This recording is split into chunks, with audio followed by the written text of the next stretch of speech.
എൻ്റെ പൊന്നു മക്കളെ, നല്ല വെളുത്തുള്ളിയൊക്കെ ഇട്ട് വെച്ചിട്ടുണ്ടല്ലോ. നല്ല നത്തോലിൻ്റെ അച്ചാറാട്ടോ ഇത്.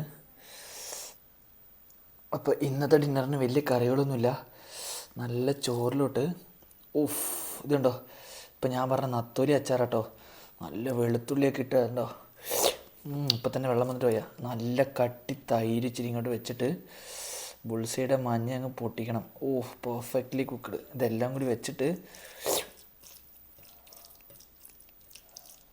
ഒരു ഉരുളി എടുത്തിട്ട് ഒരു വൈഡാങ്കിൾ ഇടണം. എന്നിട്ട്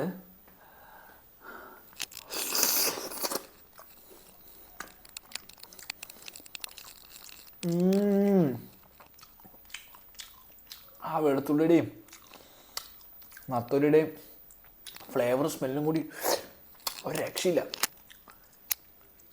അടുത്താണ് കേട്ടോ ചിക്കൻ പിക്കിള്. കണ്ടോ,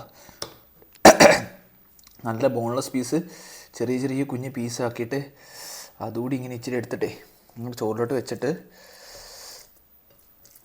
കുഴച്ചിട്ടേ വീണ്ടും ഒരു വൈഡാങ്കിൾ ഇടാം.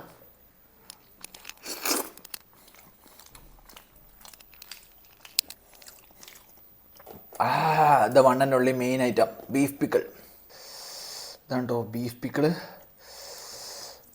ബീഫ് പിക്കിളും കൂടി വീണ്ടും വെച്ചിട്ട് ഒരു ഉരുളെടുക്കാം.